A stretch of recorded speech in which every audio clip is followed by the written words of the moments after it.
In this video, let's take a look at the Clone Sergeant for the Saga collection. So he's had numerous releases over the years, and for whatever reason, Hasbro decided to repack him as a single card release and even give him his own slot in the Saga collection, which I'm kind of glad they did. It made him much more affordable, I think, and more readily available. Of all the Clone Sergeants you can get, this one's probably the easiest one to get hold of. And he was also repacked in the 30th anniversary and in the Legacy Collection Saga Legends line as well. And those ones are slightly more harder to come by, and I think part of that's due to the fact that they include the battle gear, weapons, accessories. At the time, people complained about those, and now they seem to be highly sought after.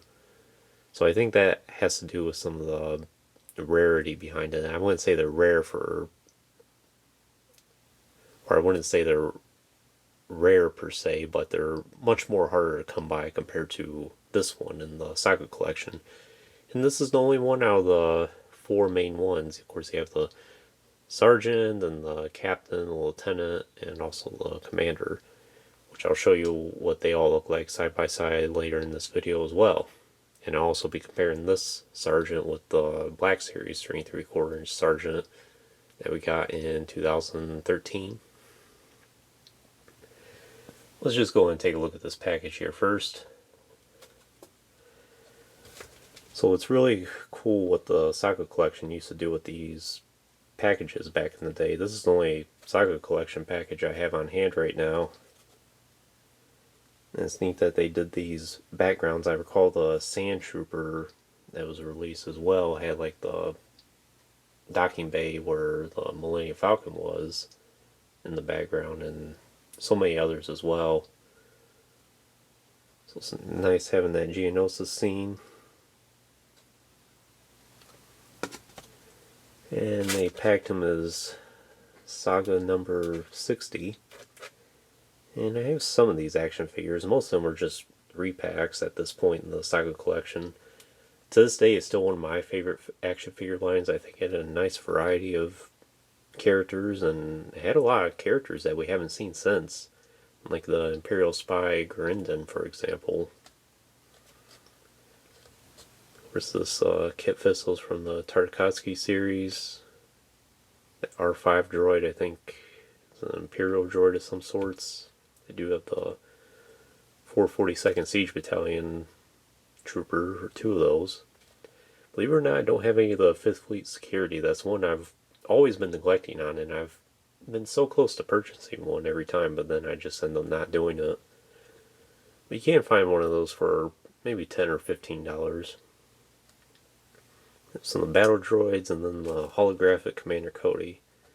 This time we got a lot of holographic figures as well. There was Ki-Adi-Mundi, and I think Vader, and Maul, and so many others. Aayla Secura did towards the end of the Revenge of the Sith line.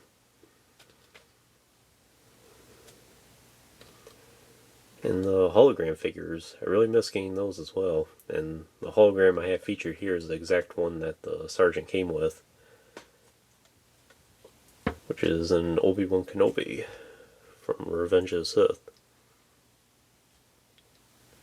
I don't have all the hologram figures, but I have at least one of most of them at this point. I think Vader was probably the most common one. And these are all randomized. There isn't a particular... the Clone Sergeant here could have any particular one. He could have Vader even. But I think generally they stuck with characters that were more aligned with the figure. Like the clones would have been more aligned with Obi-Wan, for example.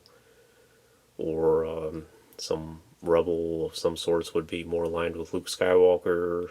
And Imperials would get Stormtroopers, for example.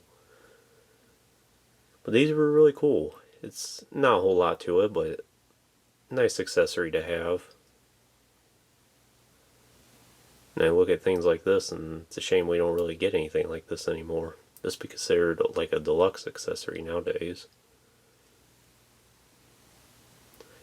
But I'll do a more in-depth video of all the holograms at some point, and maybe once I get all of them. Maul got a hologram, Count Dooku did, Palpatine did. I think Vader and Palpatine are probably the two most common ones you can get. After getting so many Vaders, after a while, when you get another Saga collection figure and it has a Vader with it, you're like, oh, another Vader.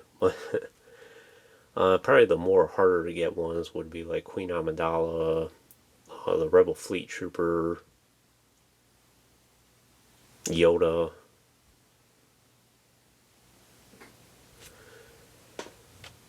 Yep. Well, let's just take a look at this figure. I'm sure at this point, if you're viewing this video, you've probably seen many samples of this particular clone mold at one point or another. Well, it's pretty basic for what it is. It's just a Clone Trooper Sergeant, plain and simple. Not a whole lot to say about it. But it's a really good figure at that. And I like the green color he has. It has a kind of a lighter shade of green, especially compared to his Black Series counterpart here. The other Clone Sergeant has a much darker green, as you can see. So this Clone Sergeant was supposed to be released in the Vintage Collection, and then he was carried over into the Black Series line once the TVC line was canceled.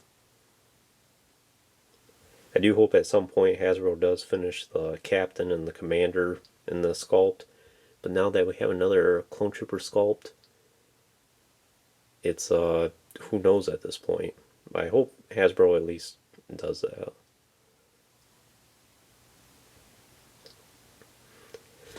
So you can see the big difference between the two, and they do have a little bit of a height difference.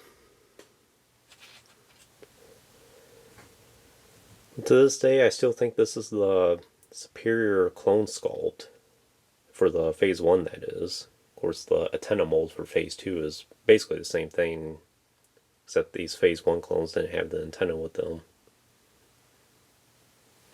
And I'm not too sure of the history behind the antenna. I don't know why Hasbro decided to start including antennas with their action figures, with the clone sculpts, that is.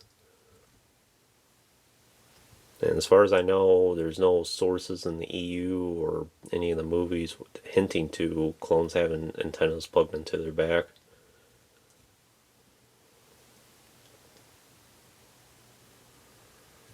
There's the 4 green dots there.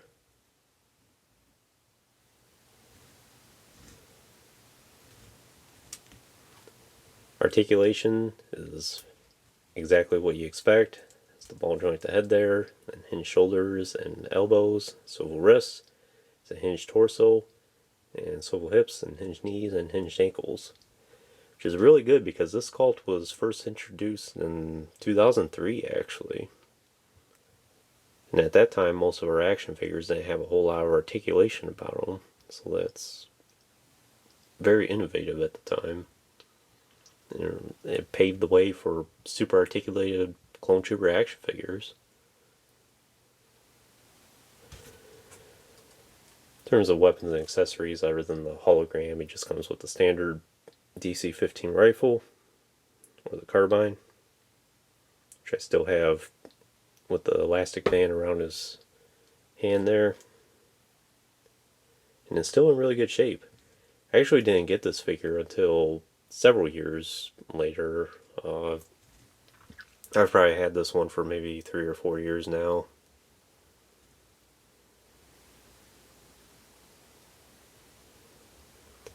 And like I said, the Sergeant here was the only one that got a single release in the Saga collection line.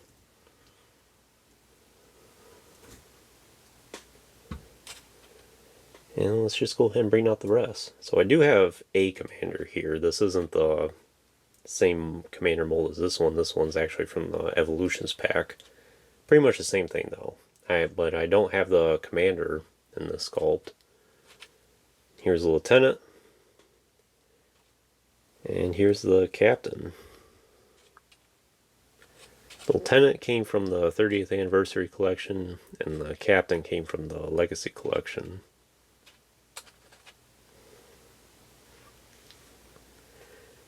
And they all look really good together. Glad to have all these.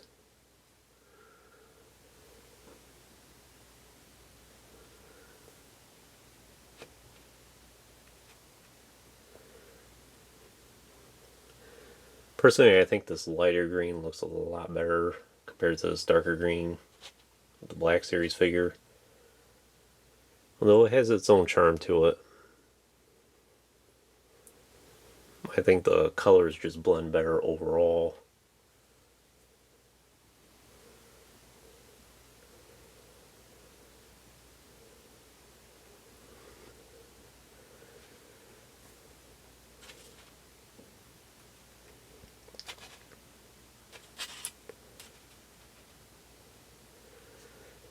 Other than that, I think that's pretty much all I can tell you about this Clone Sergeant. So would I recommend him for your collection? I definitely would. And he's a affordable action figure. You could probably find him for like the $10 range even.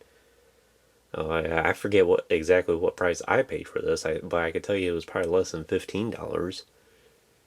And because he's had a few extra repacks, I think, compared to the captain or the lieutenant or the commander over the years, it's brought his price a lot down more, and even almost 20 years later, he's still readily available. For whatever reason, I'm having a hard time finding the commander, and I think he's the hardest to find one of the 4 different colors. Oftentimes I get on eBay and I can only find a few listings of it, brand new that is. I like to try and get these figures brand new. And if I do find one that's brand new, people ask outrageous prices for it, like $30, $40, or $50 even for the commander. And I don't think it's worth it for that. I'd probably be willing to pay maybe $20 at most for it. But then again, it goes back to most of the brand new ones I see are the Legacy Collection where it had the battle gear. So I think that battle gear really brings up the price. And the 30th anniversary one comes with the Episode 2 coin. Which, they're nice coins, but at this point I got several of them. Maybe even a dozen at this point, so it doesn't really matter having the coins so much anymore. But yeah, I recommend the Sergeant for your collection, and I recommend the rest as well.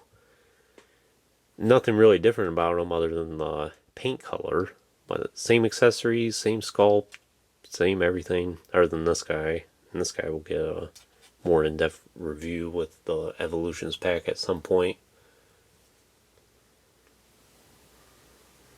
But it's a solid group, and I like them all.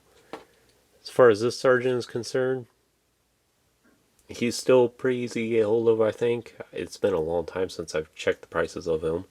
But he's a solid action figure as well, and I recommend him for your collection as well.